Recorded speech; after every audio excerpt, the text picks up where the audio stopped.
Well, guys, I'm just waking up. Well, really, I woke up at 7:30. I just didn't want to get out that bed. I fell asleep with my contact in my eye and my hands. Oh my God, my hands won't let me sleep. They will not let me sleep.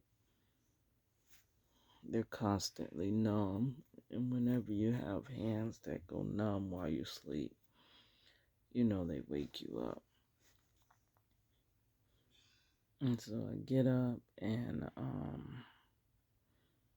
go to the restroom, and that's when I see that we had a tropical storm last night. So right now I don't want to get up, but I do because I got things to do. But I'm on call because they might call us to work. Anyways, I get up and see that the roof is caved in the corner of the house. So yeah, a lot going on right now. I need some rest. I need rest. I'm believing that things soon are going to turn around.